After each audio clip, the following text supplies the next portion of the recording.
Okay.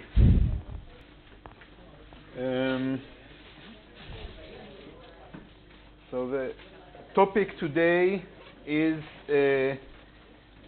as before, we continue with a standard rate model, standard equation. I write down the equations.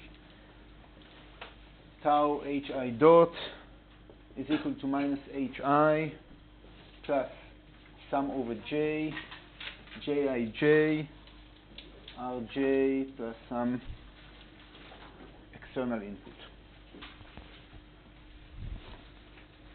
where ri is a sigmoidal function of hi. So this is what we did. This is what we. These are the equations that we consider. We're thinking about the brain. We're thinking about neurons. But formally, these are the equations that we consider.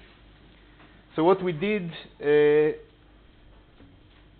last week was we started by an isolated neuron. Then we went on to consider the OTAPs, and we concluded with the all-to-all connectivity with excitatory synapses. In between, we learned how to deal with a set of linear differential equations, something in the form of x dot is equal to mx. And it is possible that I went too fast over this. I thought that the LSEC students have already done it with LOTEM, those that took the dynamical systems course, and then I realized that you only did it for a particular case for the 2x2 matrix. So I sent you the lecture notes of this class, so that for those that it was too fast, they can read it in the lecture notes. And again, I will appreciate comments of any kind. We are working very hard on these lecture notes, and we'd like them to make them as good as we can.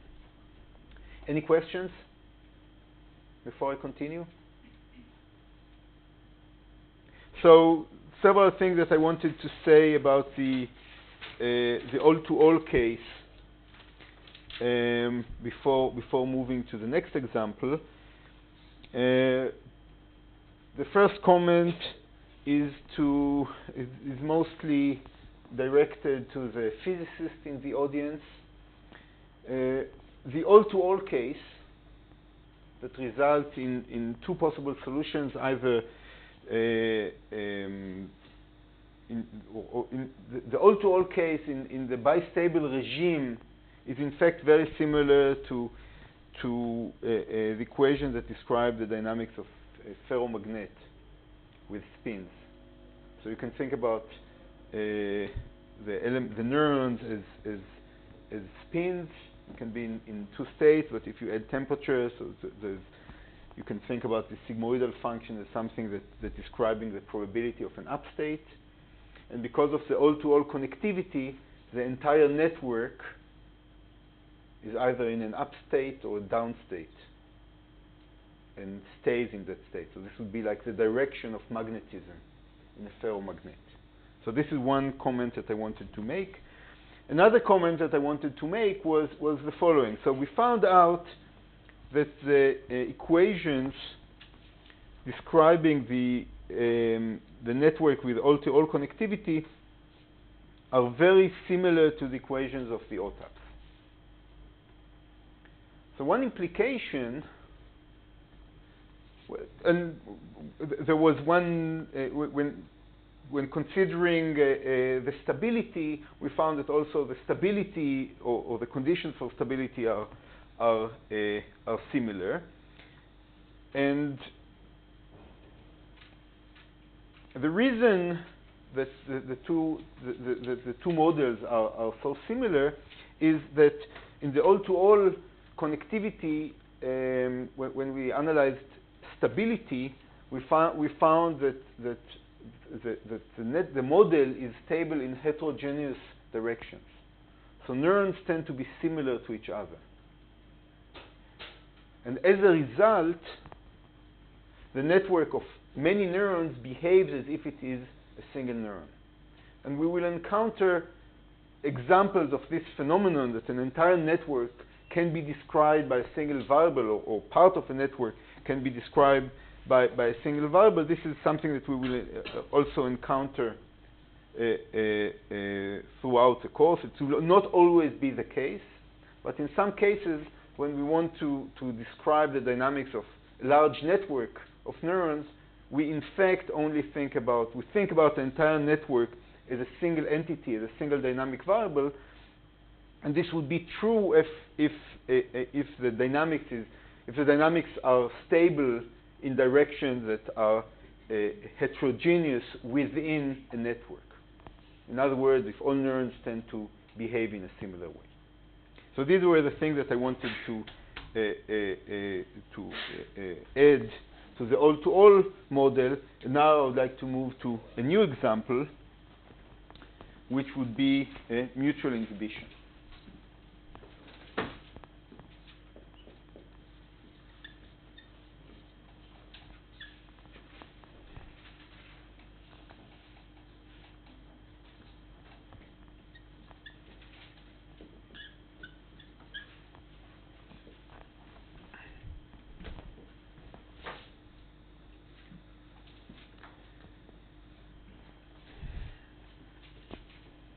So in this example, we will consider two neurons,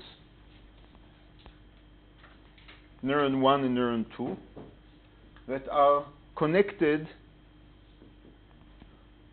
by an inhibitory synapse, or two inhibitory synapses of the same strength. So the dynamics of the neurons would be h1 dot is equal to minus h1 minus j r2 plus h0. And the dynamics of the second neuron will be the same as the first one. It will be equal to minus h2 minus j r1 plus some external input. And here I'm assuming that the two neurons receive exactly the same external input. Yeah.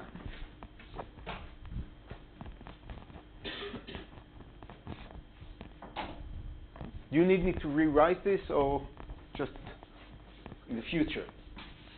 Okay.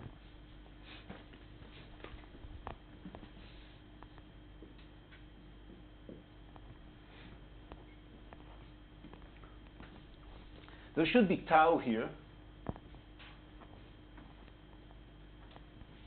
but I'm assuming that tau is equal to 1.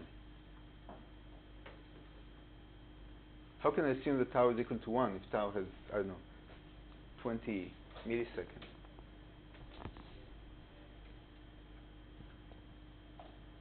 So basically the idea is that I'm measuring time. The units of time here are, I'm measuring time in units of tau, and therefore tau is equal to 1.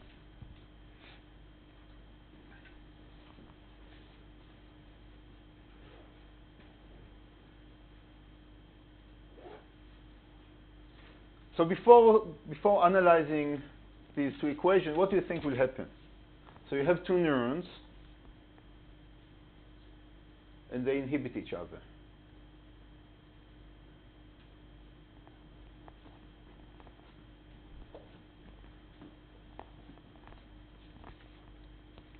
What's your intuition?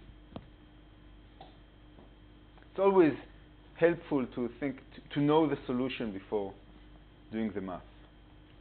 So let's try and develop some intuition. So what's the expected behavior of this network? I'm sorry? The first one inhibits the other, so it works less, so it inhibits the other one less. Okay. So it's kind of like playing with shadow. Not really synchronized. Do we have a constant input? They have a constant input, yes. But please go on. So, but what will be the outcome of this game? I don't think they will synchronize, but I think that they will like continue inhibit each other. In some sense, by construction, they will inhibit each other. So this we know. But what kind of solutions do we expect here? Yes? The oscillators? Oscillations. Yeah. Okay. Why? Well, because there is a periodic thing here of like one is inhibiting the other and the other is inhibiting, like there's a response, a mutual response. And I mean, in order for the solution to not, go to infinity or something like that, it has to. I'm not sure how to explain it. So oscillations. It looks like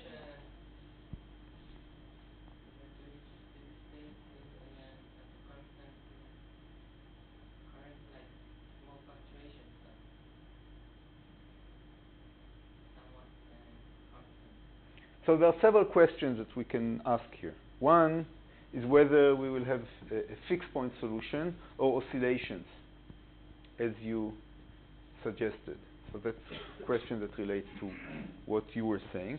Another is, okay, so we have one neuron that is inhibiting the other, so the other is less likely to or will inhibit the first one with a weaker strength. So this would generate asymmetry, some kind of asymmetry between the two neurons. This is on one hand. On the other, everything is symmetrical here. So we expect a symmetrical solution. It's symmetric, but like the size of the input each one gets, you don't know if it's equal. It is. It's No, both but H0. The size, the input they give each other. You're right. So this is the asymmetry that you were talking about. If one inhibits the other one is less able to inhibit the first one. maybe in steady state they will be like exactly opposite if we're looking at the oscillation. So maybe we get oscillations where they go like this. Okay, so there. But if one of them will get the edge over the other, then Yeah. we should get those. Then it should. But if one gets over the edge, why should the other one ever win? And if one dominates and the other is quiescent or almost quiescent, why should the quiescent one ever come to life to It shouldn't. in the process of oscillation? You have the external current. So maybe the external. Okay, let's see. I mean, okay, we were unable. That's the sad part about intuition, is that we can. I mean, yeah, that's it. You understood it. Okay, so we are left with only one possibility, which is to. Well, there are two possibilities: either read the notes or actually solve it. So I'm the only one to have the notes, so we'll have to solve it. So let's do it. So what's the first step? Finding the fixed point. Good. So the fixed points are H1, H2 dot are equal to 0. So at the fixed point equations are H1 star is equal to minus J G of H2 star plus H0. And the second fixed point equation is H2 star is equal to minus J G H1 star plus H0.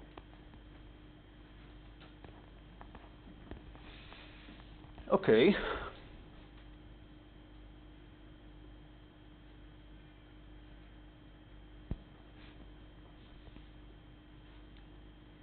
So there's symmetry here between the two equations. So it's worthwhile thinking about or trying to consider a symmetric solution. So let's consider a solution H1 star is equal to H2 star is equal to H star. And then we are left with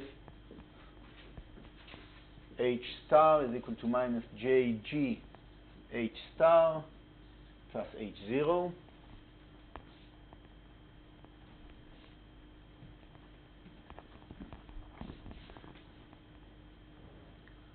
So let's solve it.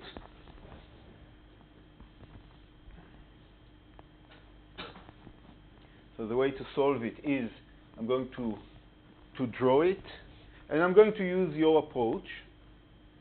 I'm going to rewrite it as minus H star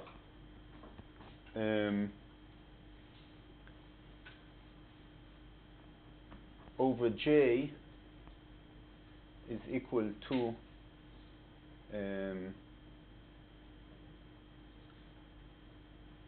maybe I will not do it. No, I will not do it. We will stay with this. Okay, so we have G of H star, and we have here H0,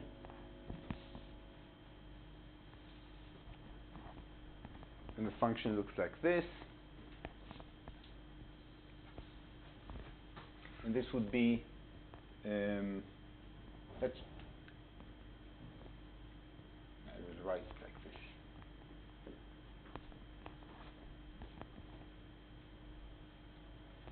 So this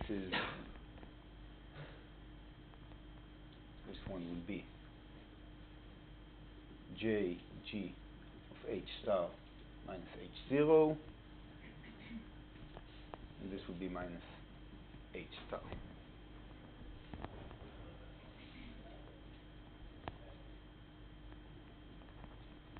So there will be, we expect to have one 6-point solution, which is here.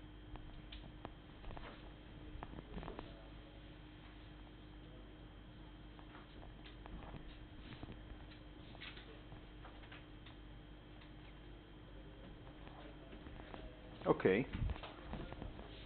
What's the next step? Analyze the stability. Right? So how are we going to analyze the stability?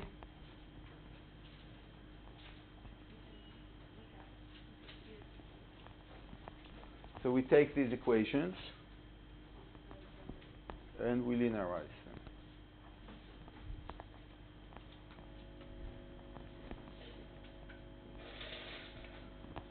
So we linearize the equations around the fixed point.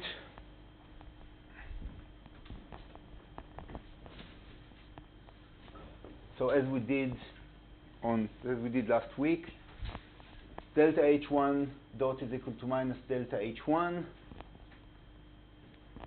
minus J times G prime H star times delta H2.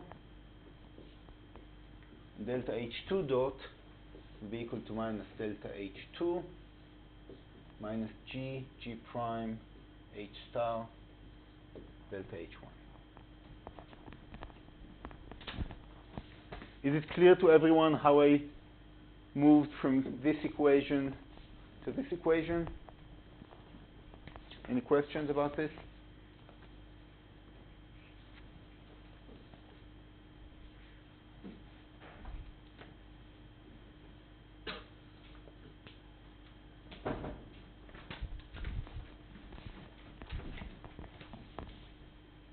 Okay, let's use a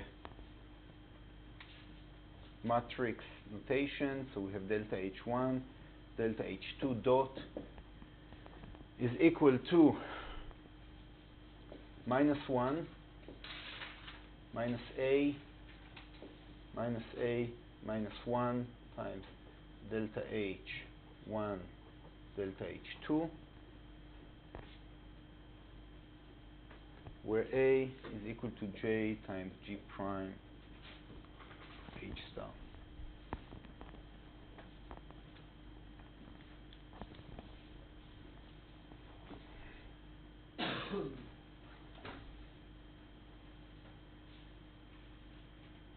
questions?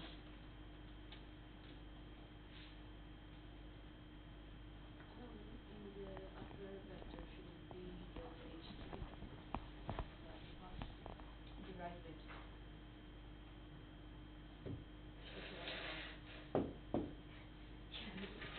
This is delta H2. Yeah, that's just my handwriting, sorry. Thanks. Okay, so what do we need to, what's the next step? We need to find the eigenvalues of this matrix. We can do it by brute force. It's always a possibility. Or we can find the eigenvectors first. So what are the eigenvectors of this matrix? Let's call it M. What are the eigenvectors of this matrix?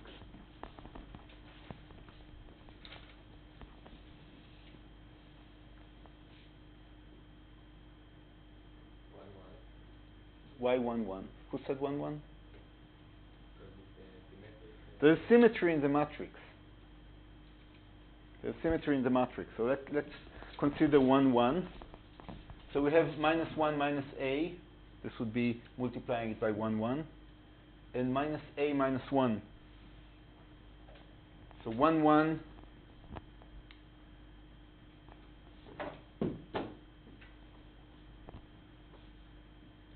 One, 1 is an eigenvector of M with eigenvalue. What's the eigenvalue? Minus 1 minus a, or minus 1 plus a.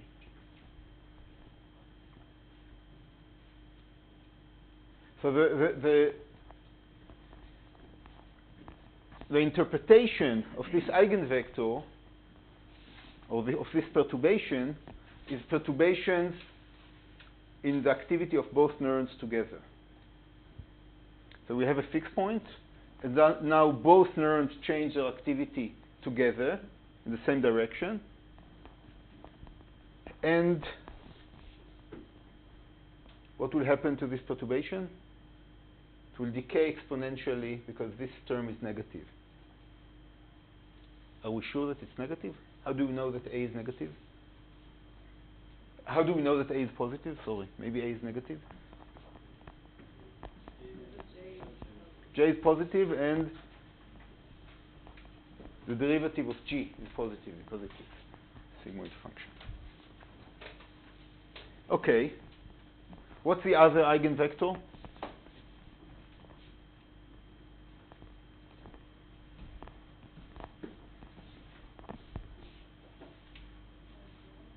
I'm sorry? Is 1, 0 an eigenvector?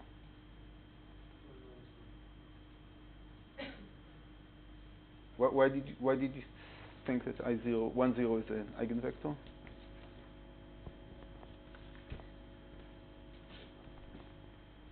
So the second eigenvector is 1 minus 1.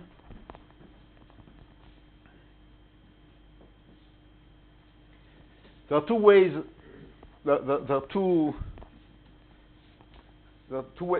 ways of seeing that 1 minus 1 is an eigenvector. One is understanding that this is a symmetrical matrix. So all eigenvectors are orthogonal to each other. And we know that 1, 1 is an eigenvector, so the second eigenvector should be orthogonal to 1, 1. That's one way of understanding that 1 minus 1 is an eigenvector. Another one is to think about symmetry. That's like the only way in which symmetry can be broken in a like. Yeah, maybe this is we need to develop this intuition. But this is a heterogeneous direction. So this is a direction in which in this perturbation, the activity of one neuron goes up and the activity of the other neuron goes down. Okay, this is a heterogeneous direction. What's the eigenvalue?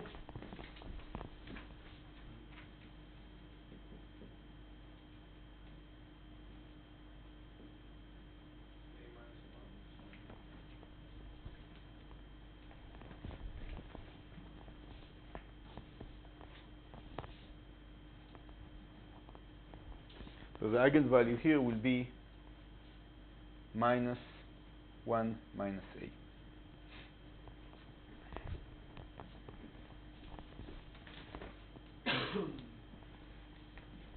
So note that if A is large enough,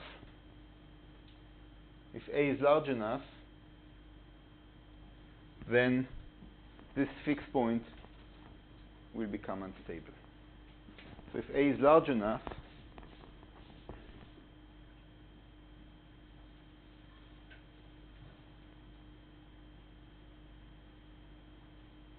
the fixed point is unstable.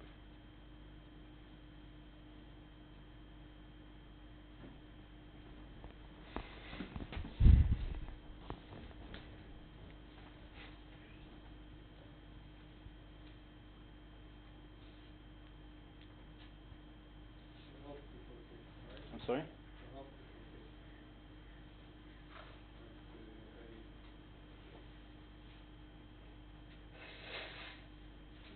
Yeah, this will be a Hopf bifurcation.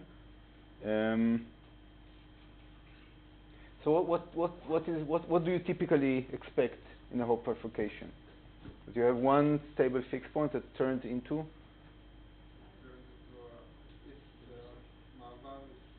transition. Yeah. And I was looking at the determinant of the trace. Yeah. So the determinant is always positive in this case of the matrix. Right? The determinant is always positive, but the trace will Right. The trace here is minus 2. And the determinant is 1 minus A squared. So also the determinant is effect. Yeah. Okay. So the determinant will become positive or negative, and the Yes. trace will always be So what will happen to the fixed point?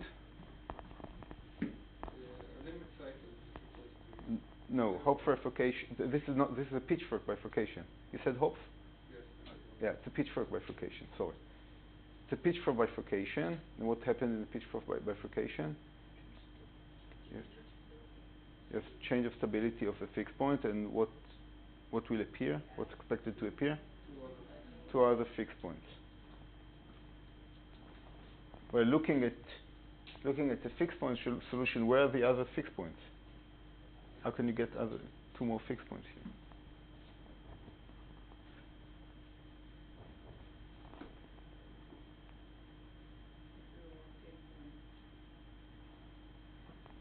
If I move this up and down, how can I get another fixed point here? Thank you. That's the wrong figure to look at, because here we made the assumption that there's a single fixed point, a homogeneous fixed point. So you will not be able to see the other fixed points looking at this equation. Okay. So we expect, so there are two regimes here, if you like. One in which we have a homogeneous fixed point, which is stable. That's one regime. And another regime in which this fixed point is unstable. And then there will be, we expect to have two stable fixed points. One in which H1 is larger than H2, and the other one is a fixed point in which H2 is larger than H1. So you can think about it as a simple example of decision making. So you have a network, simple network, receives input, and for the right value of j, or values of j, the network decides which input to prefer, or which output to generate, either that H1 is large and H2 is small, or that H2 is large and H1 is small. So this is, if the all-to-all example that we discussed last week was like the simplest possible example of a memory, of a model for a memory using excitatory synapses, this would be like the simplest possible model of decision making. So you have two populations and they compete, and the dynamics are endowed with two stable fixed points, one in which population 1 is a winner and the other in which population 2 is a winner. So that's like the simplest example of decision making, and you can think about the external input, which we assume to be constant, but in more interesting situations that will not be constant, as evidence in favor of a decision H1 or in favor of a decision H2. Questions? Itamar. How did you rule out the possibility of oscillation? Some people suggested. So, how did I rule out the possibility of oscillation? So at least what we know is that at the fixed point, the bifurcation that we have at the bifurcation that we observe is a pitchfork bifurcation, and breaking the symmetry in a bifurcation that generates two fixed points. Now, in general, you cannot rule out the possibility of, or it's not trivial to rule out the possibility of later oscillations far beyond the bifurcation point. I don't see a mechanism that will generate it, but at the moment I cannot, I don't see an easy way of proving that there will not be oscillations. This is not something that I expect. Do you see a way of ruling out oscillations? Trivially? Well, I guess first you have to find out those are the fixed points. But I was going to ask you just about the pitch. How are you certain about that pitchfork? Like how should I be sure? Because the only way in which this can become unstable is by changing the determinant, not the trace. The trace is always negative. The determinant can change its sign. That's the way.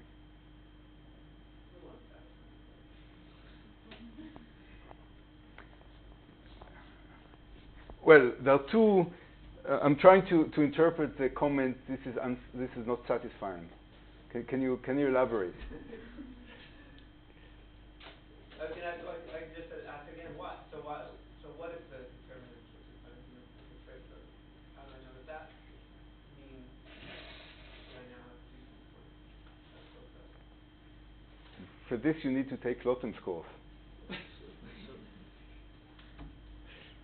I guess depending on the value of A, so the delta can be negative, right?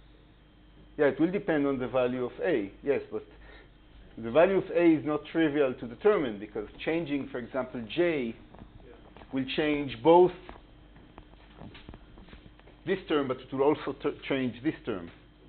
So we need to take into account the particular nonlinearity or the particular sigmoid function that we use.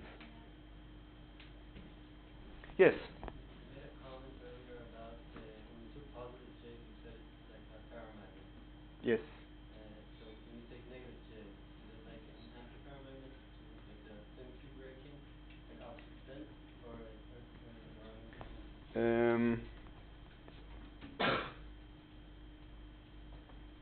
I'm not sure. I need to think about it. Yes? If you're looking at the steady state of the node, so you have this possibility that you go for like anti-symmetry? Yeah, so one will be, when the symmetry is broken, you have one up and one down. Now, when the symmetry is broken, it's broken in a way that you have, rather than the solution being symmetric, it's the space of solutions that is symmetric. So if you have one solution like this, you'll also have the other solution like that.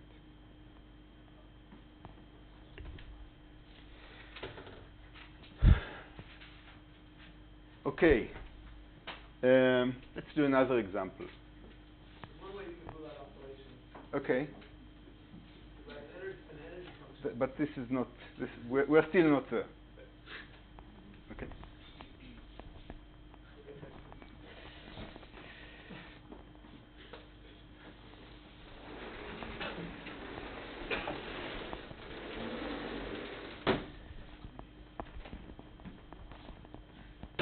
Okay. So we had excitation, we had inhibition, and now we're going to combine both.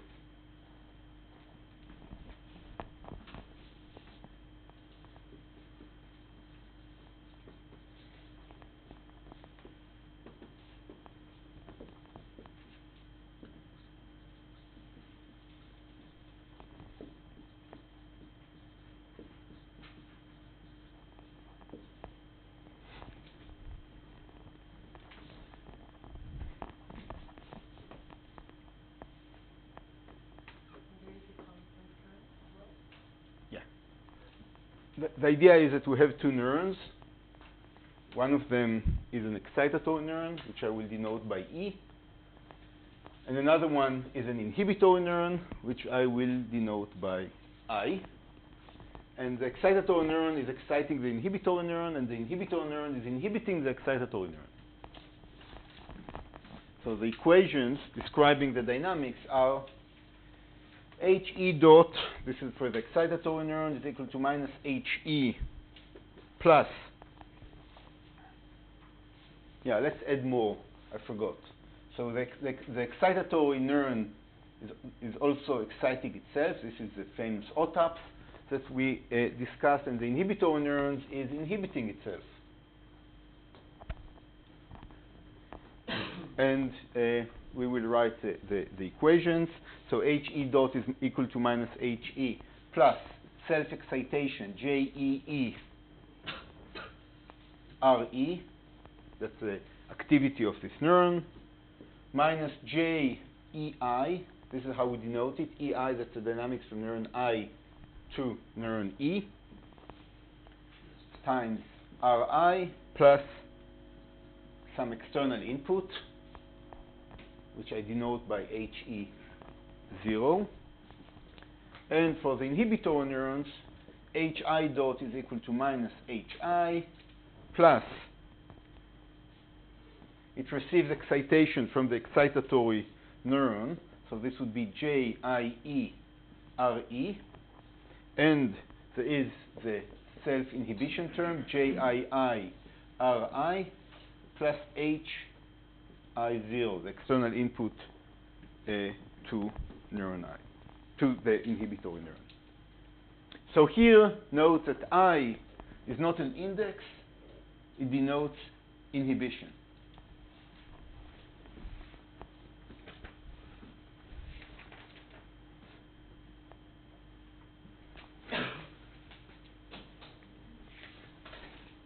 Shouldn't there be a plus for the HE? I mean, it's self-excite. Where? First or second equation? First one. First. Which term? The first one, no? 'Cause it's This one. yeah, self-excite. No, this is the decay. Ah, This comes from.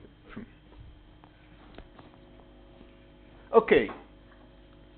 We need to solve it. But before solving it, intuition is useful. So what's the intuition? What's going to happen here?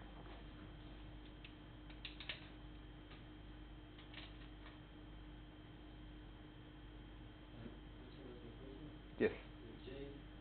How is it defined? Like what positive, what negative? All J's are positive. No, but the interactions are minus J or J. Which are minus and which are J? This is inhibition, and this is inhibition. And to denote the fact that it's inhibition, I put a minus term here. Jxy is larger than 0. Innovation in the second equation, is it JIE innovation? This is no. This is the equation for the inhibitory neuron. Let's. Okay. So this is JEE. That's a self-excitation term. This is minus JII. This is a self-inhibition term. This is JIE, the excitation from E to I, and this is minus JEI,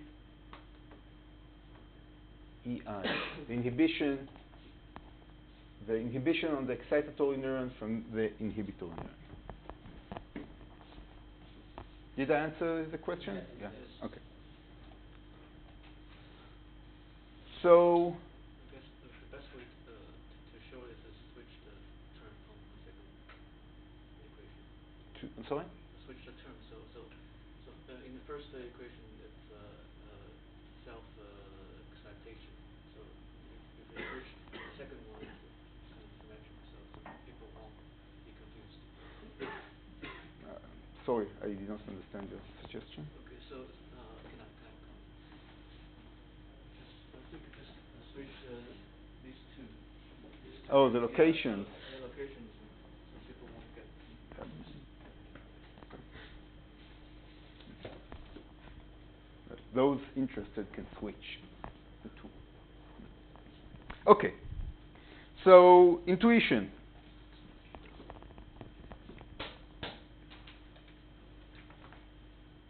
What's going on here? The excitatory will I'm sorry? the excitatory will give a positive input to the inhibitory, Okay. which will excite the inhibitory, which will inhibit the excitatory. Yes. But also itself, yeah, obviously. And also the excitatory will excite itself. Yeah. Then it will be like not very You use the word synchronized. I'm trying to. yeah. What do you mean by synchronized here? We have like the intuition doesn't. Okay, but what do you mean by synchronized? But there we didn't have the recurrent connected. That's the problem. Yeah. I'm asking again, what do you mean by synchronized? When we look at it like in time, Yes. then I mean we have something in our minds that is probably some leftovers from childhood stories. That's fine. I'm trying to understand. It's like deciding ways to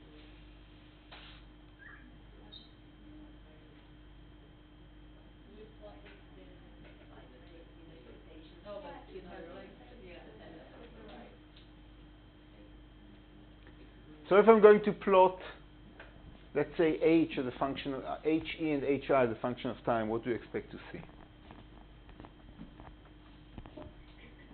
What are the possibilities? Depends on the terms, on the value. This depends on, you mean parameters of j, all the j's? Yeah, I mean, if JE is larger than everyone else, then you're gonna keep. Okay, good. So the result is expected to depend on different parameters. So let's say that JE is, well, one possibility is to think about the case where JE, well, everything is 0, all parameters are 0 except JE, then we know the answer, right? So that's easy. Then it can be either in, there will be one fixed point or three fixed, or two stable fixed points, one unstable fixed point. This is something we've done last week. Or it could be that only these two are non-zero, and then I will be determined by E, by this input. I mean, there are many possibilities, and clearly the results will depend on the parameters. But there's one regime that I would like to draw your attention. This relates to what we've been saying here, that there is a possibility now of oscillations, at least intuitively. So let's imagine, let's forget about these JE and JII for the time being. Let's say that this is large. So this is exciting this one, and this is inhibiting this one. And this is exciting this one, this is inhibiting this one. So if this excites this, then the inhibition will inhibit E, then E will go down. If E goes down, then I will go down. When I will go down, E will go up, and so on. So at least there is a potential of oscillations. To try break. Okay, let's take a break, and I will discuss with Itamar who is going to teach in the next hour. Let's take a break now.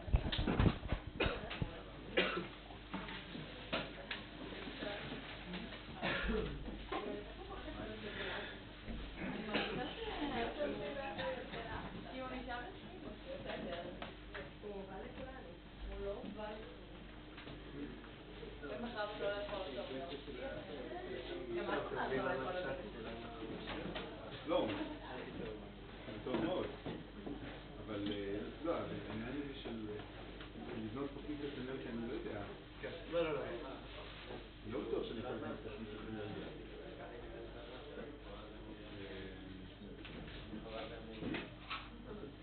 לאן לא סימטרי?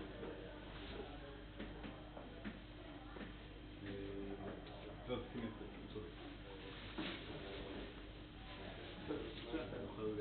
קודם כל, זו נקודה טובה, שתוכל להוסיף אותה לשנתר פלומר, זה לא ספלים שיש כרגע. כן.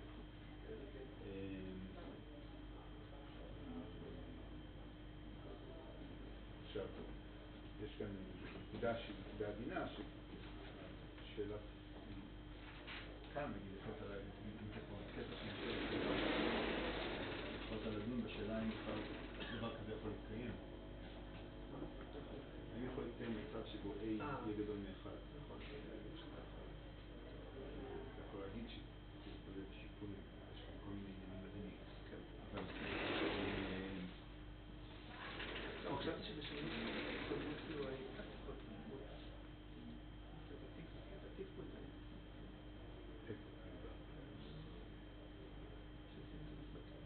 יש בודקים בוא נלחש אחד שווה מינוס. נכון, אבל זה כי זה פונקציה סיגמואידית.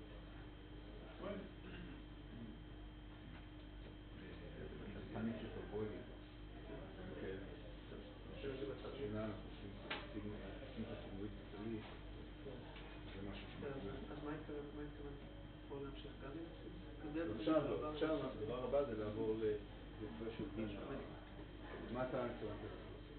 קודם כל יש לי את זה גם בתוכה משנה שעברה, בהמשך של זה. השאלה איך אתה עושה את זה, כי לא הייתי מרוצה ממה שכתב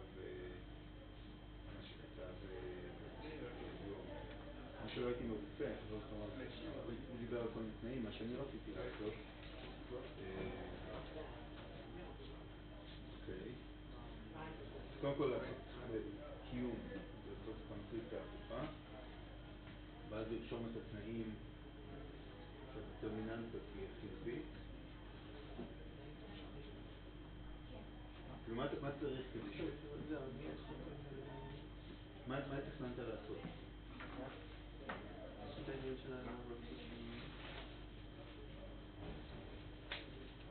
אולי תעשה בכל זאת, אני אמשיך את זה, כי אני רוצה שיפגשו אותך לפני מפגש, איך שאתה רוצה.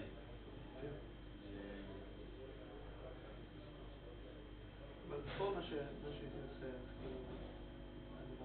לא, תראה, אם אנחנו ממשיכים בדוגמה הזאת, הגיוני שנעבור. אם עושים את מה שאתה רוצה לעשות, זה ייקח לך שיעור. עדיף שאתה תעשה. בסדר, פשוט עכשיו בסדר, ונחזור לזה אחר. אני חושב שזה יותר הגיוני עם הפלוש, פשוט נסיים את הזמן, כי יש נסיים את זה. קצת לא נעים לי שאתה הבאתי אותך, זה כאן. איך שאתה רוצה? אולי אני תקעתי אותך עם שאלות פשוט בדרך. בסדר.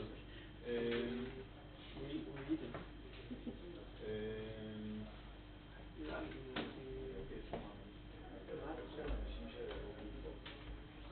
מה אתה אומר? נראה לי, זה יותר הגיוני שיחי בפלאו ולסיים את זה. נתחיל את זה אחרי פסח?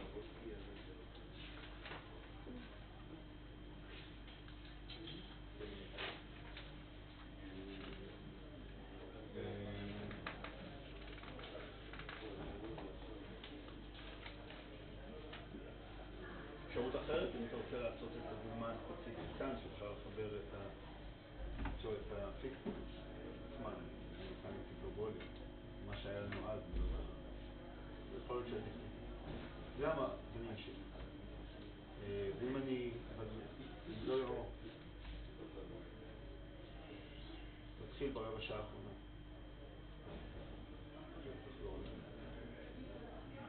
אם תהיה רבע שעה.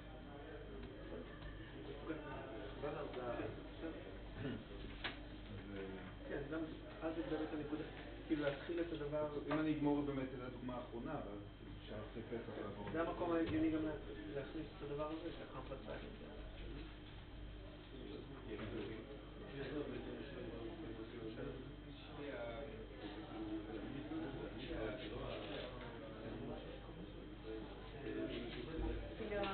בסיכומים, נגיד, אני לא יכול להציע שתמיד, אבל אני מה שעשית עכשיו, זה שיהיה בתוך בוקס כזה,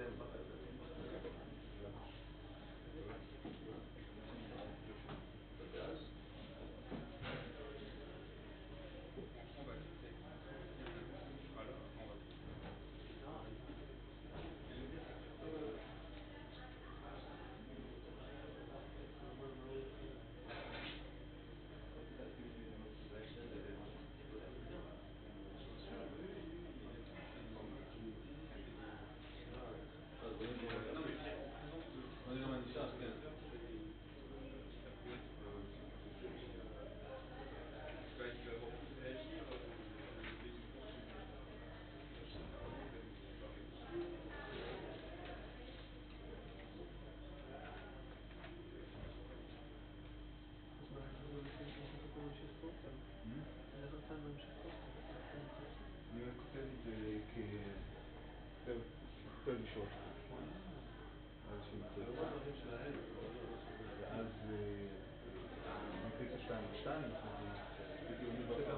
אתה עובר לצפה של בניין? אני קודם כל עובר לצפה של בניין, ואז תופס את המטריצה, ואז בעצם אני אומר, יש לי שני דברים שבעצם אני רוצה לשתף דומיננטה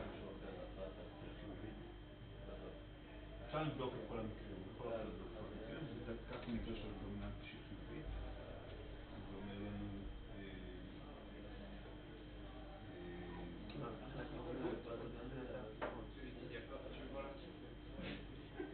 אני קודם כל מחפש את הפיטפורק, יש לי 4 אפשרויות. יכול להיות שכל ה-H'ים יהיו 0, יכול להיות שכל ה-H'ים לא 0. עכשיו אני רוצה לדעת מה התנאים שכולם לא יהיו. אבל נתן לי, שוב, אני מחפש פתרון, אני לא רוצה זכויות שלי. זאת אומרת, מה הדרישות של פתרון האנליטי? בהינתן זה, אז קל לי לראות מה הדרישות של אם HE הוא מספיק גדול, אז מובטח לי שהבינתן של התאונה זה חיובית, HE מספיק גדול, מובטח לי פתרון המשניים חיובי. ואז אפשר להסתכל על היציבות, ואז יש לי טרייס ודומיננטה, אני חושב חיובי, ואז יהיה לי סיטואציות. אם אני אזכור להגיד, אני רוצה להגיד שזה בעצם, יש לי אזכור להגיד את זה,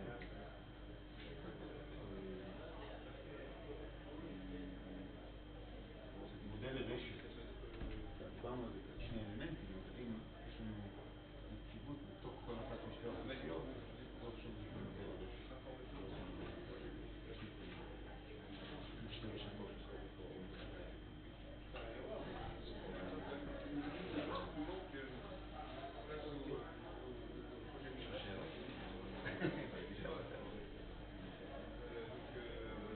אתה צודק שאפשר להוציא עכשיו אפשר שאלה? כן. בדוגמה הקודמת הראית שיש עוד נקודה שיווי בקו, הפונקציה הזאת היא הסימטרית שהיא אותו דבר? בדוגמה, כן, אבל לא מצאנו את זה. לא מצאנו אותה, נעשה את זה בתרגיל. אוקיי. עבור דוגמאות ספציפיות, מה זה המילה הזאת שאמרת? ביפורקציה משהו? ביפורקציה ביפורקציה. מה הרקע שלך? פיזיקה. פיזיקה.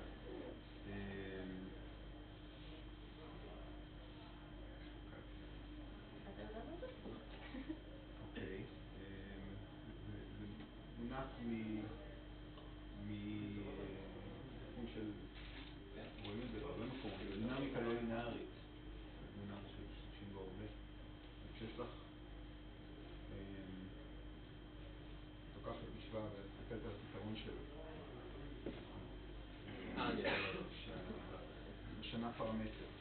כשמשנה את הפרמטר בצורה רציפה, אז גם הפתרון משתנה בצורה רציפה. ויש נקודות שבהן יש שינוי איכותי בפתרון.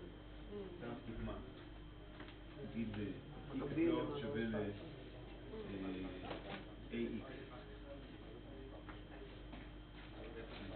כש-ax שלילי, מינוס x בשלישי. כאלה שזה לא יברח. כל עוד a שלילי, טוב, לא משתנה כלום. ואז ברגע ש-a משנה את הסימן שלו, אז גם הפתרון משתנה. פתרון חוזר לפתרון אחד, יש 3 פתרונות, שאחד זה 2 מרכיבים ואחד זה נקרא נקודת ביפורקציה. עכשיו, עולם הביפורקציות,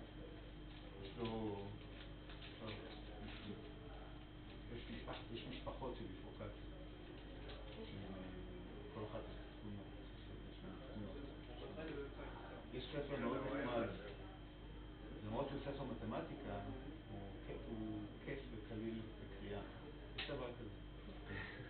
זה נקרא Non-Linear Dynamics and Chaos. כתב אותו רוגה.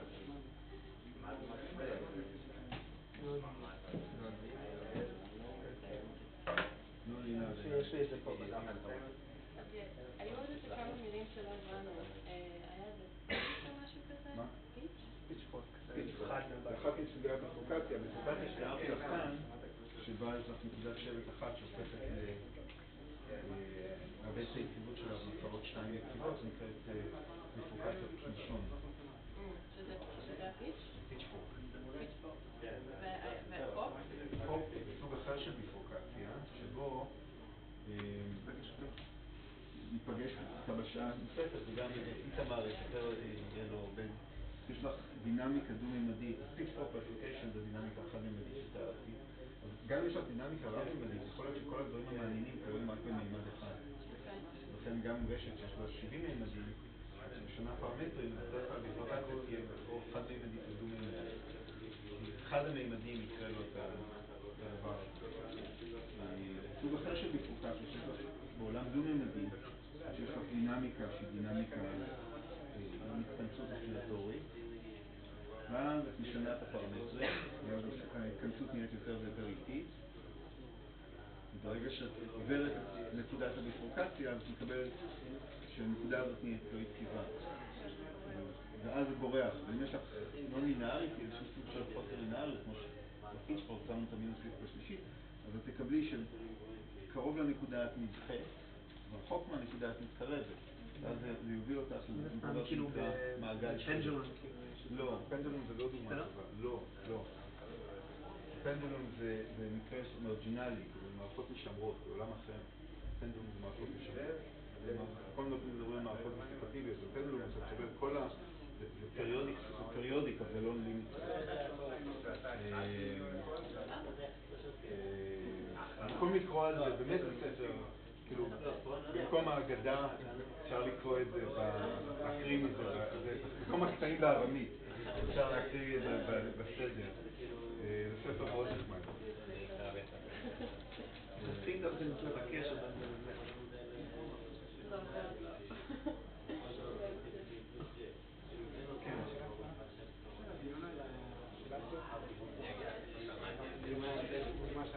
כן. נכון. גם לא... ליד נקודת השבט, נקודת השבט, אבל כן. בסדר, איפה אתה רואה אוסילציות? לא, יכול להיות, בעיקרון, אפשר להוכיח במקרה הזה שלא. ברמת העיקרון, מה שמקבל בביפורקציה, אתה יכול להגיד מה קורה קרוב לנקודת האי-יציבות. יכול להיות שרחוק, מה קורה רחוק אתה כבר לא יכול להגיד על ידי אנליזה שהיא אנליזה לוקאלית. אני יכול לתת לך דוגמה, לא זאת, אבל אחרת, שבה יש לך מערכת מערכת סימטרית, שמשתמשת פרמטר אחד ואחד מקבל Pitchfork Bifurcation, ואחרי זה נקודות שואלות עצמן רחוק מנקודת הביפורקציה, בגלל רחוק, אז הן עצמן מעבדות ביריבות, יש דברים מורכבים. הם כן סביב הפיקס פוינט, אבל הן לא נוצרות דרך הביפורקציה של קורות אחרת, הרבה אחר כך, רחוק מהביפורקציה. הדברים הם, האנליזות האלה יכולות להגיד לך דברים לוקאליים.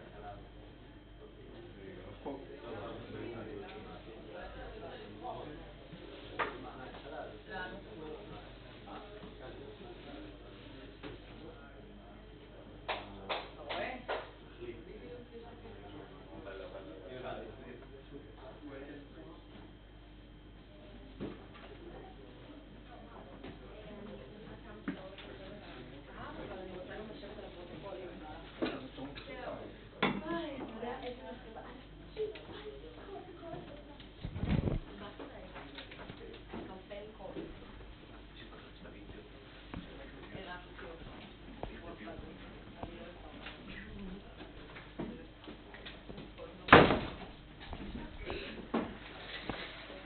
Before continuing, a few remarks. So during the break, some people asked me about bifurcations, and it's not essential to know what a bifurcation is for this class. So this is not a requirement. So you shouldn't worry. If I say bifurcation, you don't know what I'm talking about, that's okay. You will be able to follow without knowing what a bifurcation is. Having said that, it's not a bad idea to learn something about bifurcations, and there is a very nice and straightforward book called Nonlinear Dynamics and Chaos.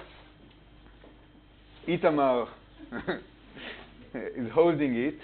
It's written by, the author, his name is Strogatz. And I think there is a version, I'm not sure, there could be a version, is there a version online? Yes. Yes,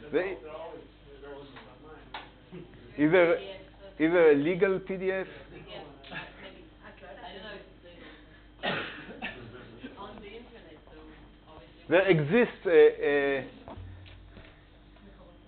you're all invited to buy the book. And it's really nice. I mean, it's an easy book. It's amazing how a math book can even be entertaining. Yeah. It is, isn't it? It's nice. It's really nice. So I strongly recommend.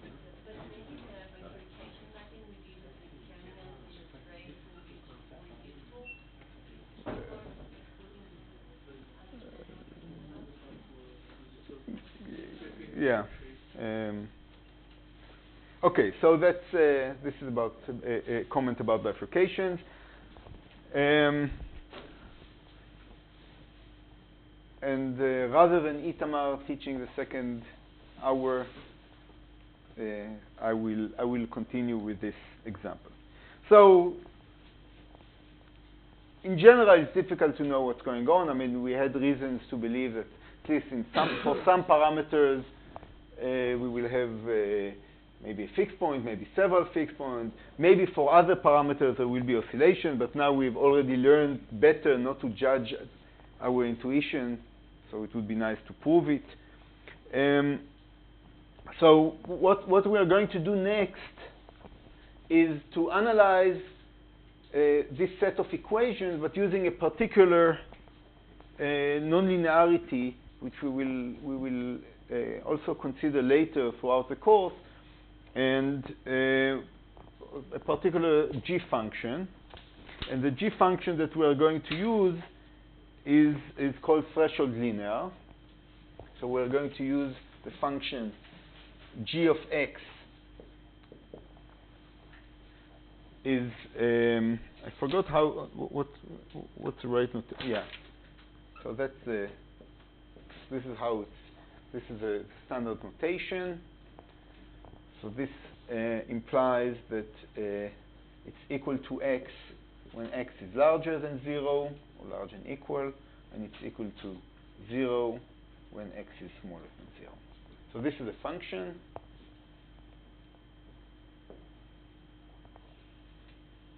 Looks like this.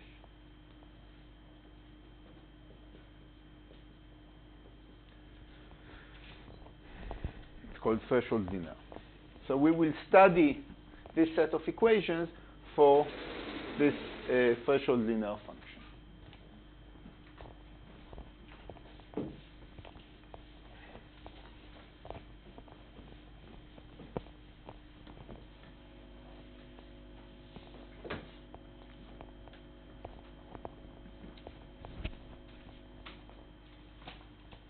Okay, what's the next step?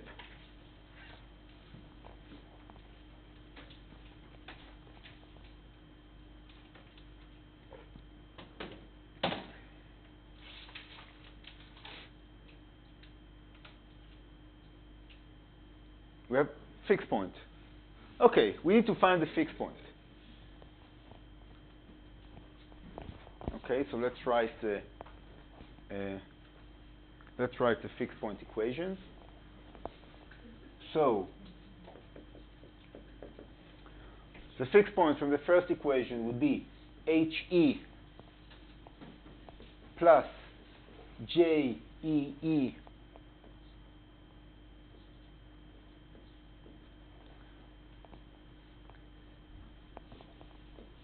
minus JEI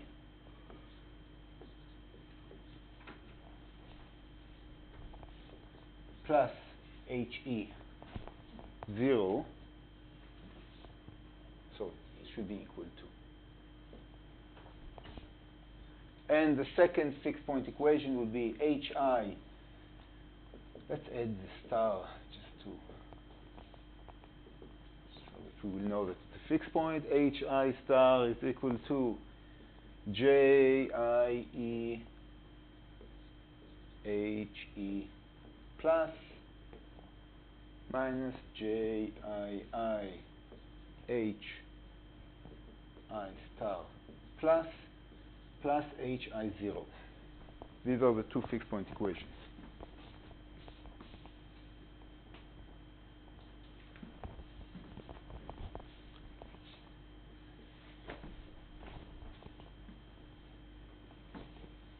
Okay.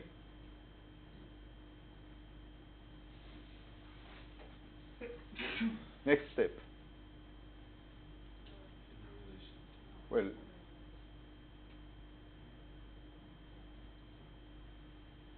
we need to find the fixed point. We have a set of equations.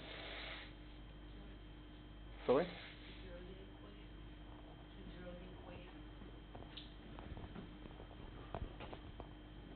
So I'm going to propose, I can do whatever I want, right? So I'm going to propose the following approach.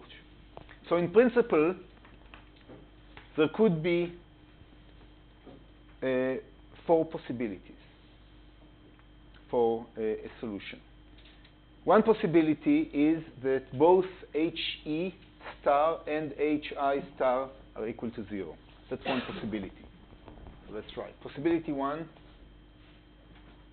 So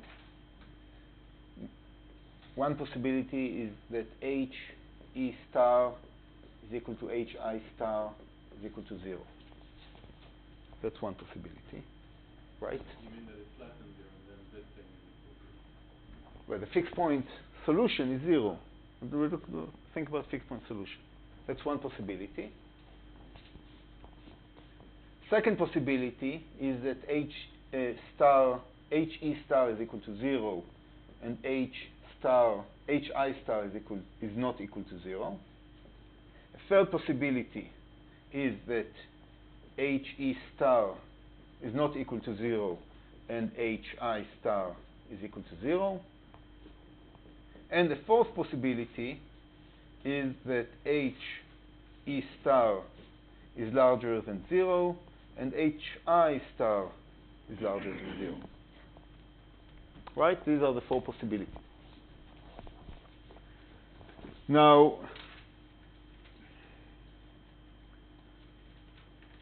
if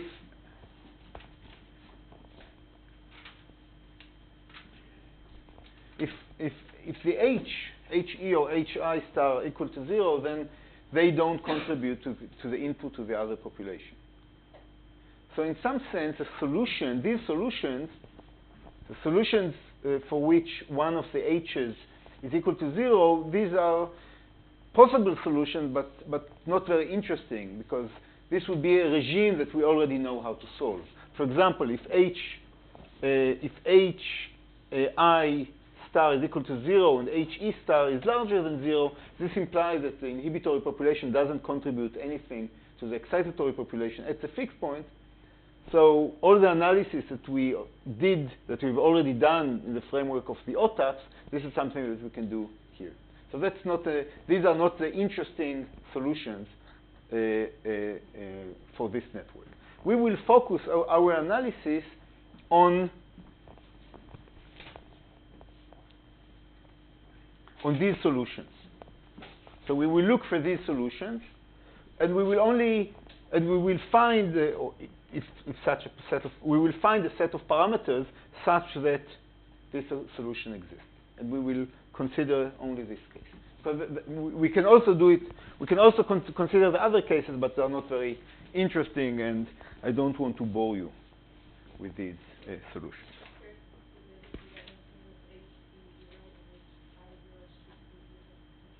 I'm sorry? Yes.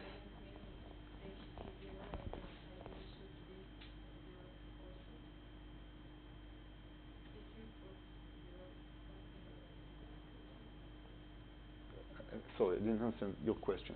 You're talking about this possibility. And what is your question?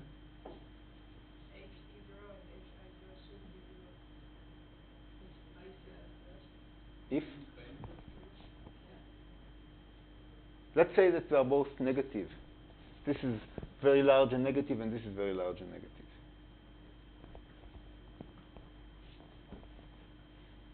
Or maybe we should look at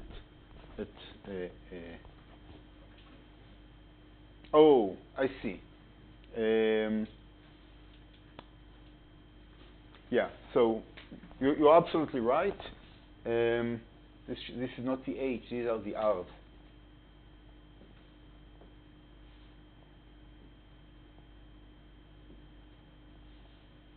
Thank you.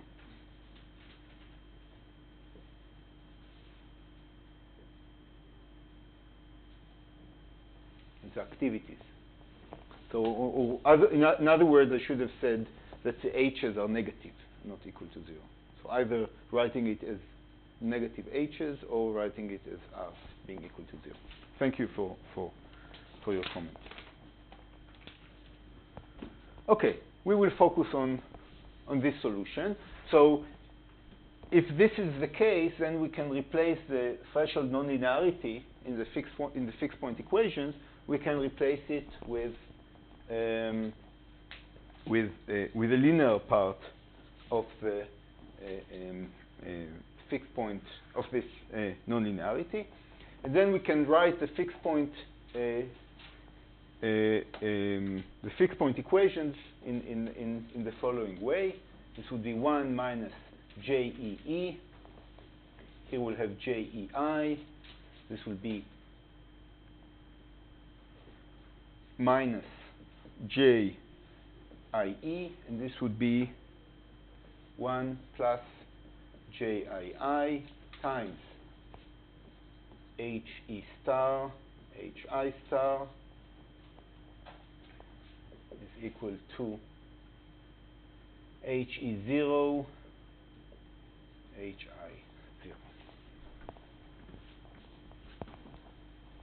So if this is true, then we can write the fixed point equations in the following way.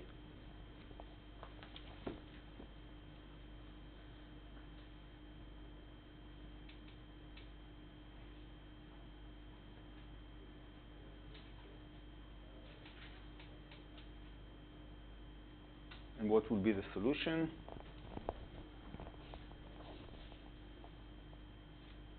We need to invert this matrix. It's a 2 by 2 matrix.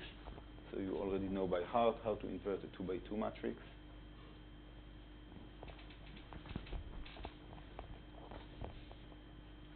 So I'm just going to write the solution.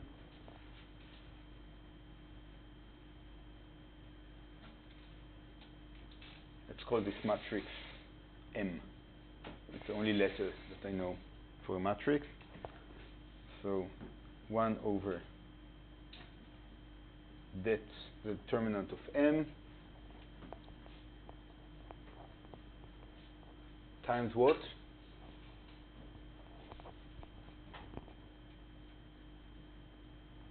Do you remember?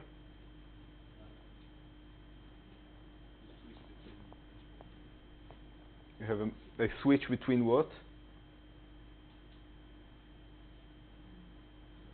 1 plus JII, 1 minus JEE, minus JEI, JIE.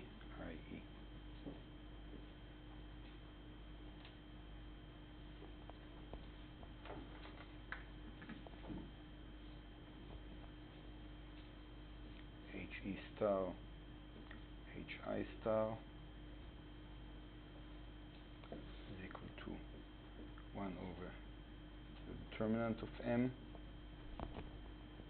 times HE0, HI0.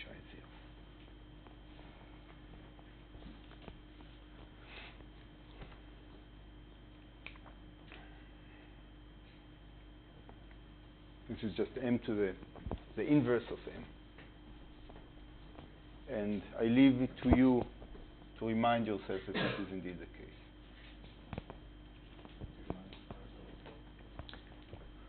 That this is the inverse of this.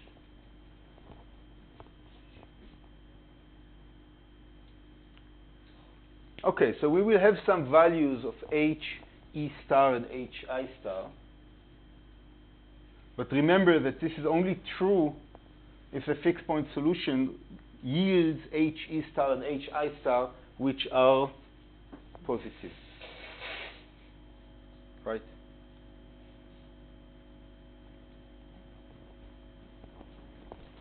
Let's consider the determinant first.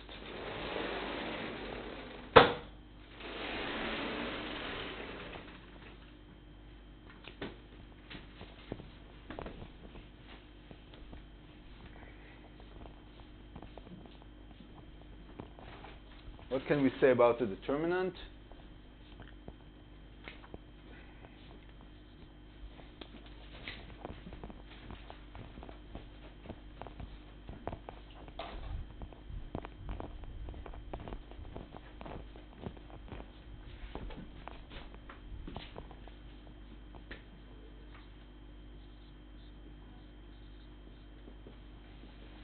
So the determinant of M is equal to 1 minus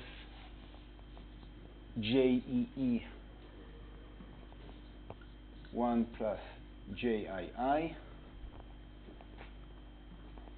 plus JEI times JIE.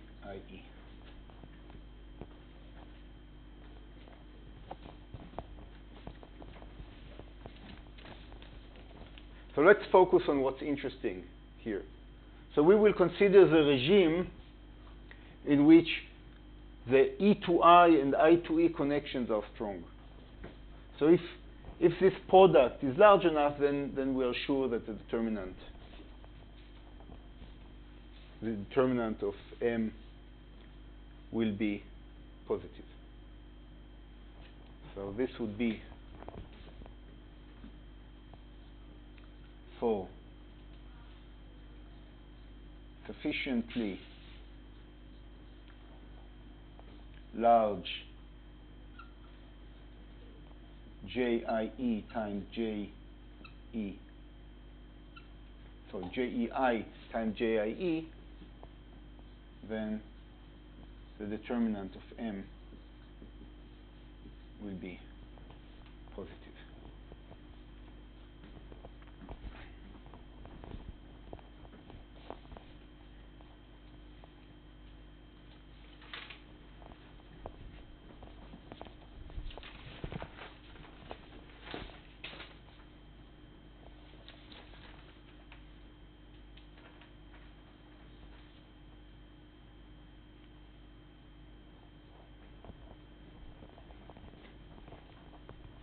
what can we say about the requirements for, what are the requirements, given that the determinant is positive, how can we be sure that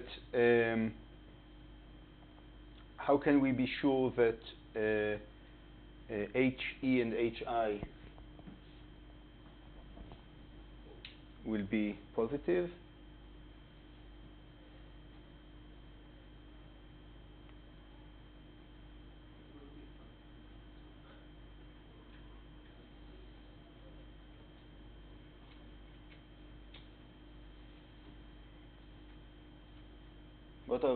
What's a sufficient condition, not necessary, but sufficient, that HE star and HI star will be positive?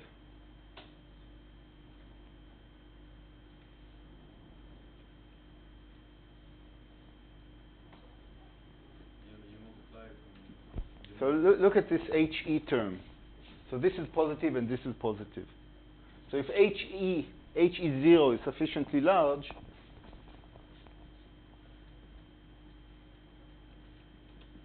in this case,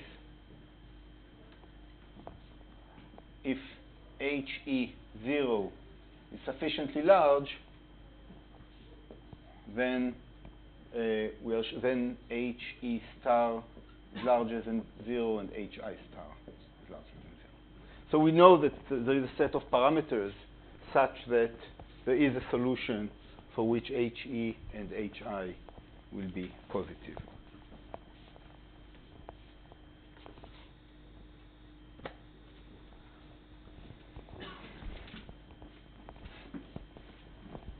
Okay.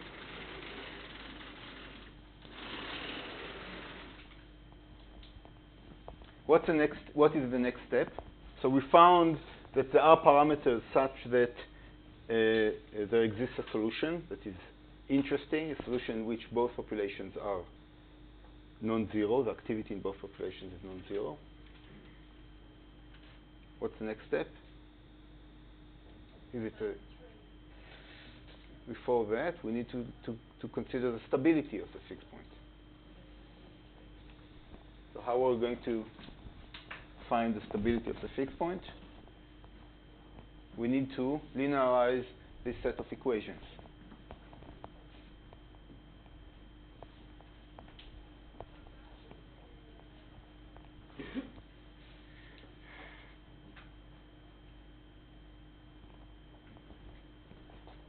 Why not use the trace of Trace of what? the measurement, because we know that the determinant is larger than 0. So by finding the trace, we can analyze the stability. Because this is not the right matrix. This is a fixed point. We need to look at the dynamics. Now they will be similar, but we need to look at the dynamics. So how are we going to linearize this equation?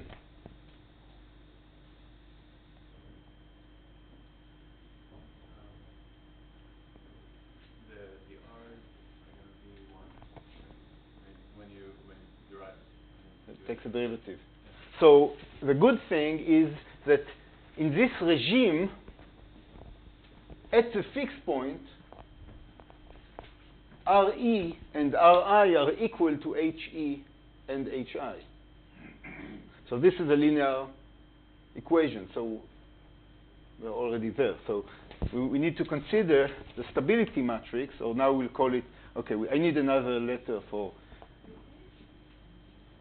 the stability matrix.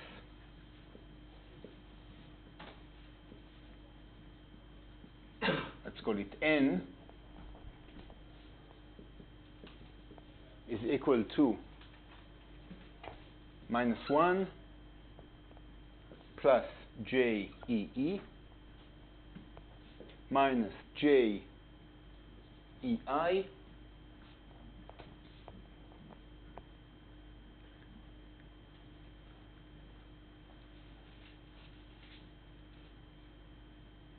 JIE,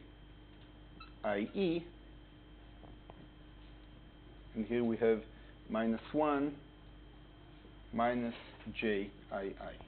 Now, this is you're right that this is minus of the fixed point matrix, but in order to do it, we needed to realize that at the fixed point the R's are in fact equivalent to H.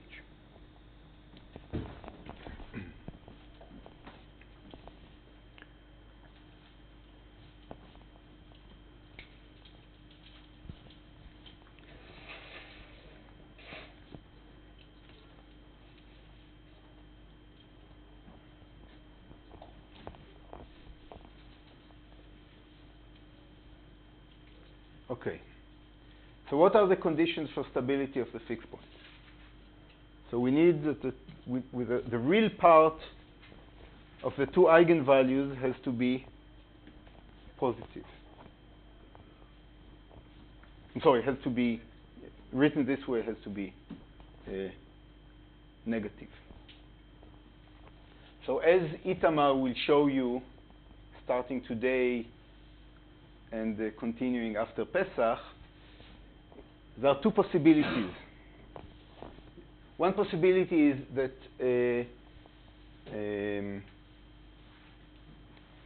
that the two eigenvalues for 2 by 2 matrices, there are two possibilities. Either that the two eigenvalues are both real, or that the two eigenvalues are complex and have the form. So two possibilities.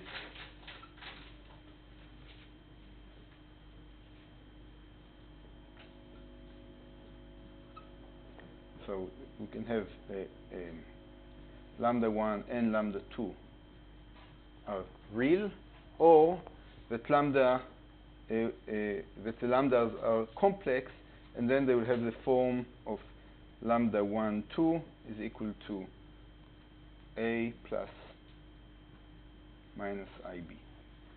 These are the two possibilities in the case of a 2 by 2 matrix.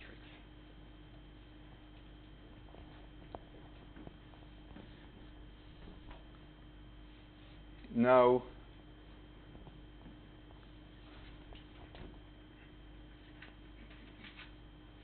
if the two eigenvalues are real, then a necessary and sufficient condition for stability is that their sum is negative and that their product is positive. If both of them are negative, then their sum is negative and their product is positive. If the two eigenvalues are complex, then this is the real part, and the sum will just be equal to 2 times the real part. So the sum should be negative, and the product will be always positive. So it will be A squared plus B squared. So a necessary and sufficient condition for stability is that the sum of eigenvalues, or the trace of the matrix, and the product of the eigenvalues, which is the determinant of the matrix, will be, that the trace will be negative and that the determinant of the matrix will be positive.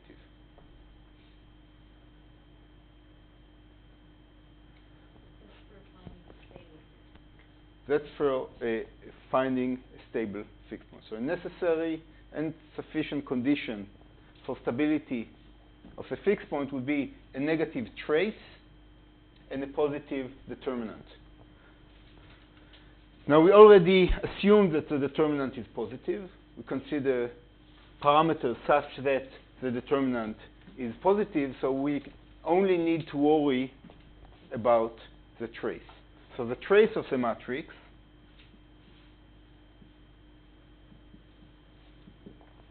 will be equal to minus 2 minus JII. These two terms are terms that will contribute to its stability, plus JEE. Now you can immediately see that if JEE is sufficiently large, then the trace of the matrix will be positive, implying that the fixed point is unstable.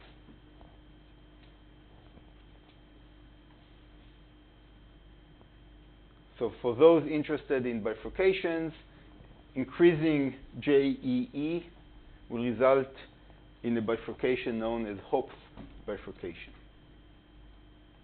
Bifurcation in which both eigenvalues change, the sign of both of two complex eigenvalues change simultaneously.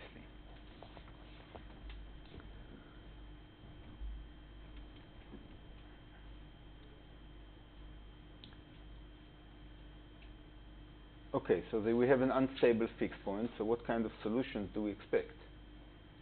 Maybe there are other fixed points.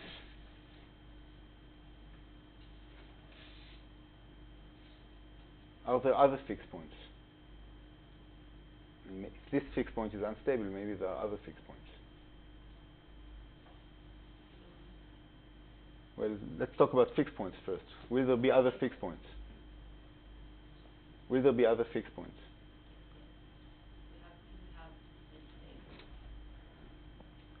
But will there be other fixed points? So let's look at the equations. These are linear equations. So there can be only one solution. So there won't be any other fixed points. So it turns out that, as you said, the solution here will be oscillatory. So we'll get the outcome of this bifurcation will be that the excitatory population will excite the inhibitory population. If the excitatory population is active, the inhibitory population will be active. When the inhibitory population is active, it will inactivate the excitatory population. When this becomes inactive, this will become inactive. And due to the positive feedback, this will rise, starting another cycle. So the outcome of this set of equations for sufficiently large JEE will be limit cycle oscillations. Now, since these are linear equations, what do we expect from the dynamics what do we expect from the dynamics?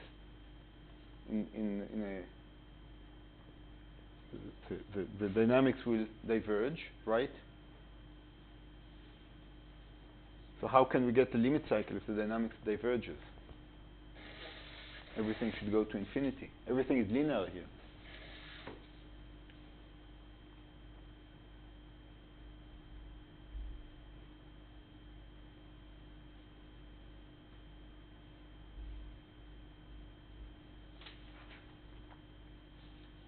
A set of linear equations, if the fixed point is unstable,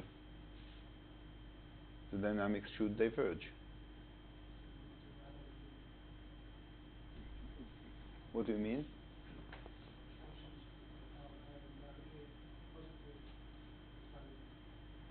So this, what's your name? Pini? So what Pini is saying is the following. So let's look at the dynamics of, let's consider for the sake of argument, the excitatory population. So let's say that this is let's do it like this. So this is a fixed point. We'll start at time 0. This would be time. And at time 0, we start at the fixed point. Let's say that this is a fixed point of the excitatory population. So this is H. This is HE. And this is HE star. So we start at very close to the fixed point. So if we have instability that results in oscillations, it will increase exponentially until HE will become negative. Once HE is negative, then these equations are no longer true. I mean, these are true, but the assumption that we can no longer replace RE by HE. We'll have to replace it by 0. And this will stabilize the dynamics and lead it to a periodic cycle that is an attractor of the dynamics, or in other words, to a limit cycle. So what we learned from this example is that a stable oscillation, we haven't proven that there's a limit cycle here, but at least we got an intuition why stable oscillations can emerge from the interaction of one excitatory and one inhibitory neuron. Now, one excitatory and one inhibitory neurons this is not a very interesting example if we think about the brain. The brain, we have large populations of excitatory neurons and large populations of inhibitory neurons that interact with each other. The reason why this example is in fact is still interesting is somewhat similar to the similarity between the OTAPS example and the all-to-all connectivity. Under certain conditions, populations of excitatory and inhibitory neurons that interact will behave in a dynamics that is very similar to one excitatory neuron and one inhibitory neuron interacting. So in fact, this framework is relevant not only when thinking about two neurons interacting, but also when thinking about populations of neurons interacting. Questions? So if there are no more questions, Itamar will have the pleasure of entertaining you for 7 minutes. So just speak quickly. I mean, you prepared 45 minutes, right? So.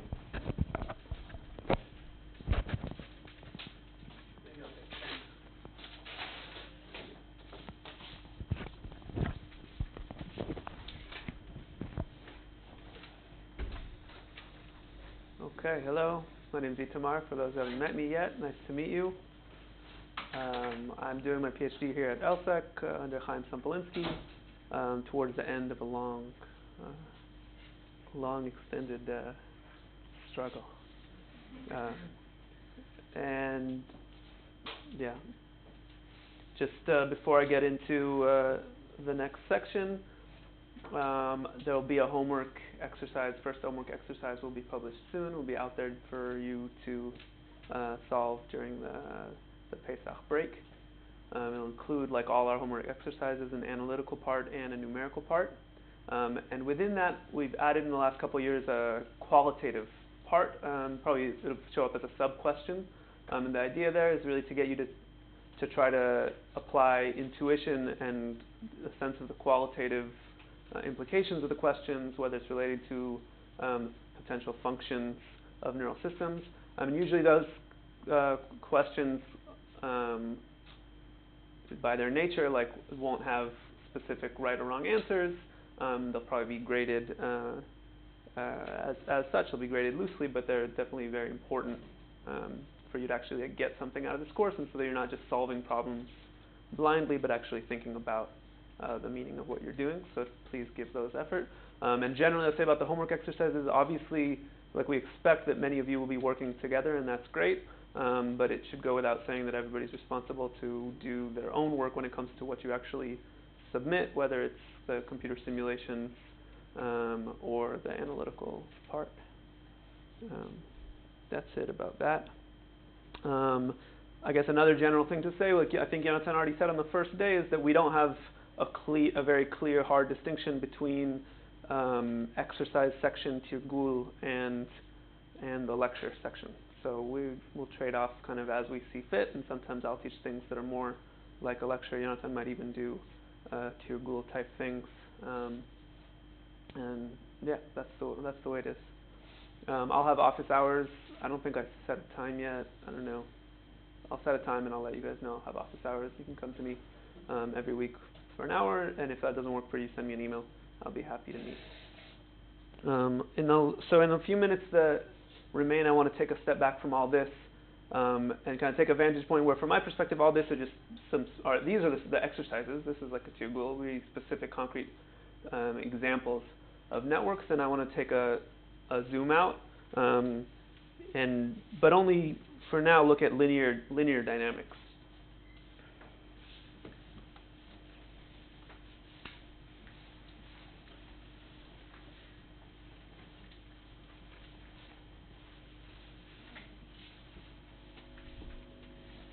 Just one more question. Are you going to respond to the email during your break? Are you going to respond? Yeah. Yeah, I'll be available by email during the break.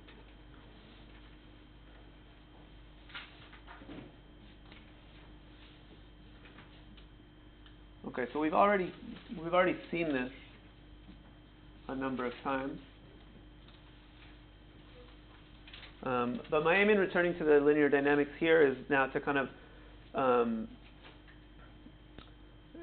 try to develop broader sets of intuition. In my view, it's always useful to have intuition, to try to be developing intuition on a number of different levels at the same time in parallel. So we have a standard type of linear equations, and now in high dimensions, so arbitrary dimensions. Here we've seen examples of 2 by 2, but it could be generally n by n. So we have a dynamic variable x, a vector. I don't know if Jonathan introduced a vector notation yet. So did he introduce a notation for a vector? Just to use an arrow? Okay, so I'll stick with that. I'm constrained in that case. Okay, so we have x dot, and then it's just going to be given by a matrix times the vector x. So again, the matrix x. The matrix M times the vector x. I'll just give it double underline to note that it's a matrix. And I guess Jonathan showed it last week, and many of you have already seen it. But there's a very straightforward way to solve this kind of equation, going through what?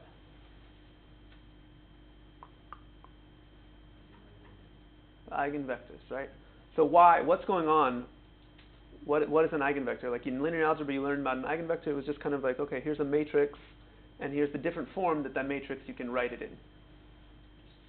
But we can think about this system. So this matrix M, so here's a schematic intuition of what's going on. So we have our different neurons labeled 1, 2, 3, all the way up to n. And our matrix M is defining connectivity between them, right? So there's some connections here, and here, here, here, in whatever different ways. All the parts of our system, all the neurons, are interacting with each other. And for that reason, we can't easily solve the system. One part changes the others. We try to solve one of it, but it depends on the state of all the others and so forth, right? When we go to the Eigenbasis, what we're doing schematically is now, instead of looking, right, we're changing the basis. We're doing a kind of a rotation. It could include stretching and flipping of the basis in which we're looking at things. We're no longer looking at single neurons, but we're looking at what we might call modes, the Eigenbasis, the components along of the eigenvectors. So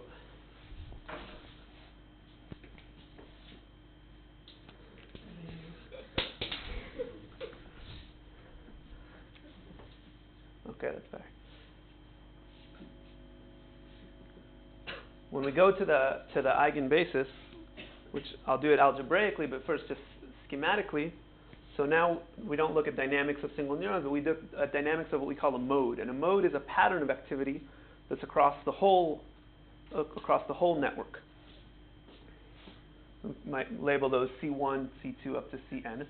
And an example that we saw in that case of mutual inhibition, so we saw those two neurons, and we saw in the stability matrix, we saw that it had an eigenvector that was 1, 1. So that's what Jonathan called the homogeneous mode. And that activity pattern is a pattern where both neurons have the same activity, or they're rising or dropping together. So that's one mode. And then we had another mode, which was the heterogeneous mode, 1, minus 1, the orthogonal mode. In that mode, the neurons are having opposite changes, right? So instead of thinking of the activity as neuron 1 and neuron 2, we can think of the activity as common activity and different activity. And in that basis, the dynamics become independent.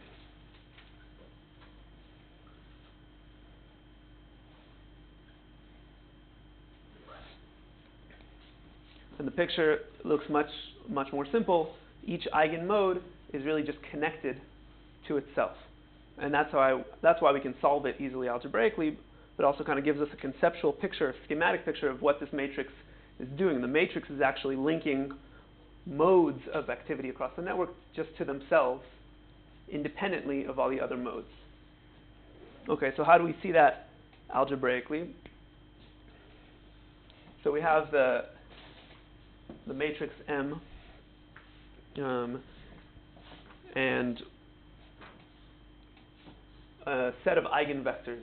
We'll assume, like we basically assume all throughout, that it has a full set of eigenvectors. So one way to write that is to write M equals U, the matrix where the columns are the eigenvectors, times D, diagonal matrix, times U inverse. Right, where again U are the columns. The columns of U are the eigenvectors. Okay, so how do we move from the picture where we're in our standard basis of single neurons into the eigenmode? So the way that I always think about it first is that what I want to do is I want to write X as a sum over the eigenvectors. Some linear sum over the eigenvectors from 1 to n. I'll call them k. So eigenvectors are columns uk of the matrix U, and then with some coefficients, and these are the c's, ck, right? So this is the vectorial form of decomposing the network activity onto the eigenvectors. And I can also write this, again, the different levels of intuition, it also comes into the algebra, because on the level of the algebra, there's different levels you can work in, whether it's the matrix, the vector notation, or the matrix notation. So it's always good to be able to go back and forth. So on the vector notation, I think of this as a sum over these vectors with different coefficients. On the matrix notation, I can just write this as the matrix U times the vector C, which represents the vector of coefficients. That's going to be my new state variable C, which is the activity of the different eigenmodes. Okay, so now from going from this equation to the equation on C, I can multiply both sides by U inverse here. Right, and if I multiply this side by U inverse, I basically get C dot. If I multiply this side by U inverse, so I've got M here, the first U drops, and I get D, which is a diagonal matrix, and again, I'll have U inverse times X, which is again C. So that's the algebraic move paralleling the schematic move where we go to independent equations. Right, because here we have a diagonal matrix, so we no longer have interactions. We can write this for single modes as ck dot equals lambda k, where lambda k is the kth eigenvalue of the matrix, times ck. Right, so we've reduced our high-dimensional problem down to the one-dimensional linear dynamics of C. So that's the broad picture of eigenvectors of linear systems. And of course, it's not just, we don't only apply it for linear systems. We apply it equally when we do a linearization around any fixed point. So any fixed point that we have in a nonlinear system, we also eventually are going to linearize around that fixed point, come up with some matrix M, which in that case would be a stability matrix, and again decompose into those independent directions. And I just want to comment that the directions are independent, but not necessarily orthogonal. And just before finishing, I guess there's a third. So this is the algebraic form and intuition, schematic form and intuition, and then the last picture is also like a geometric form. Can I ask a question? Yeah. You said the directions are independent but not necessarily orthogonal. In the class, Jonathan just picked the one vector that was orthogonal, and he was explaining it like Yeah. that it was The next one, right? So it's an important question. So matrices that are symmetric matrices are guaranteed to have orthogonal eigenvectors. And so that's actually a really important qualitative difference between symmetric matrices and non-symmetric matrices. In the case of a symmetric matrix, then indeed the different modes are independent and orthogonal for sure. But we'll see in the general cases that that's not the case. And we can see that schematically, we can see that geometrically in just the last thing I want to say, in the geometric picture. So we might start with if we go back to our two-dimensional settings, so we have x1 and x2, the two neurons, the two directions of activity, and we might find eigenvectors. For example, they look like this, right? They may not be orthogonal at all, but nevertheless, the dynamics are independent. So what do I mean by that? I mean that if I begin in some point in state space generally, so the points are interacting, but if I'm only interested in the dynamics along one of the eigenvectors, call it C1, the C1 direction.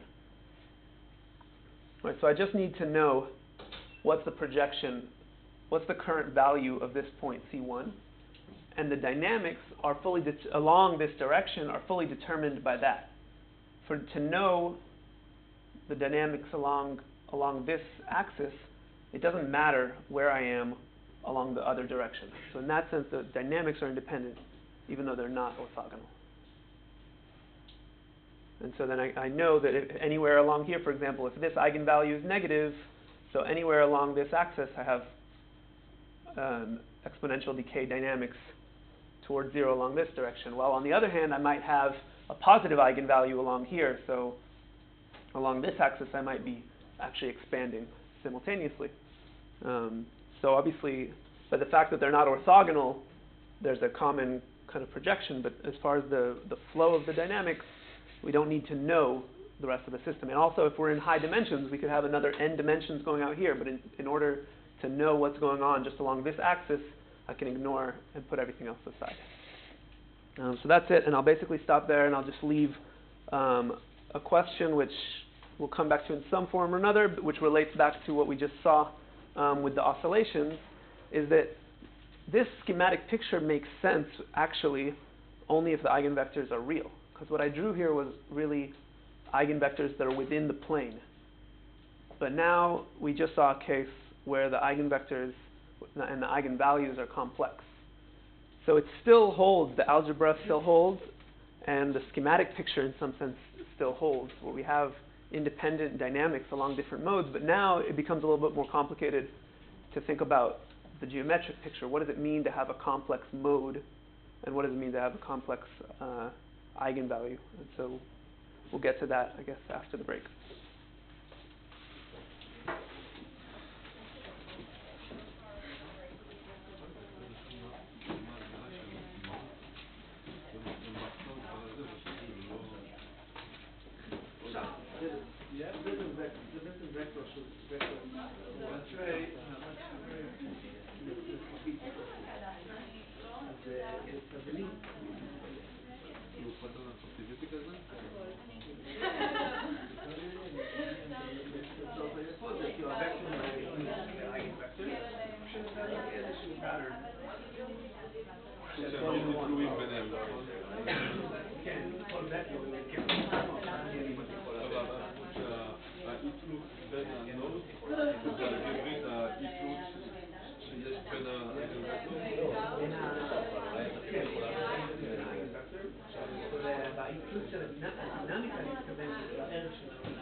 אבל עם איזשהו משקל פעם שאתה מאזן בין הטיפול בזמן. כן, זה הכל. בסופו של דבר, אבל אני יכול לעבור לבסיס שבו אני לא חושב על ניהול אחד ושניים, אני חושב על המשותף בינינו והשוני ביניהם בעצם. וזה T1 ו-T2. T1 מאוד גדול, המשותף ביניהם מאוד גדול. T2 אם T1 יכול להיות גדול וגם T2 גדול. סך הכל המשותף ביניהם גדול, גם זה מאוד גדול, אז חי ויותר. והדינמיקה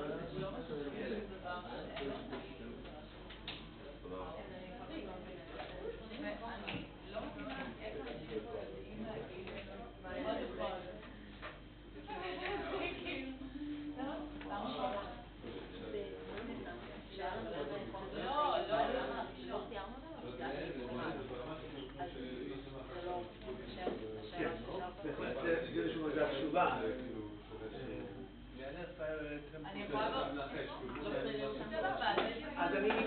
אז יש מה לתאר, אבל זה לא יהיה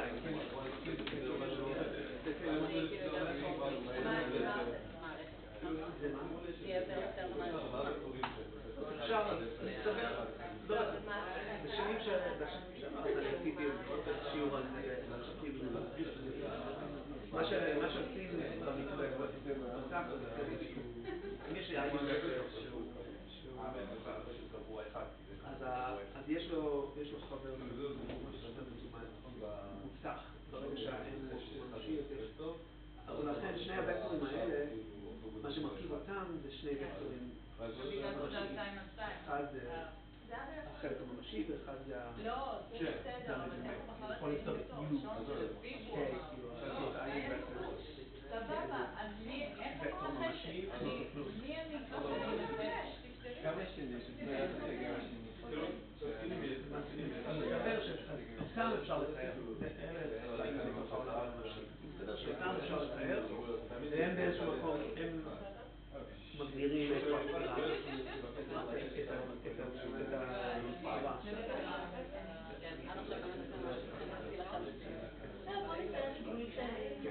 אבל איך נראה עיבוד יכול להיות כזה, אז יכול להיות שנעשה את זה, יכול להיות שנעשה את זה.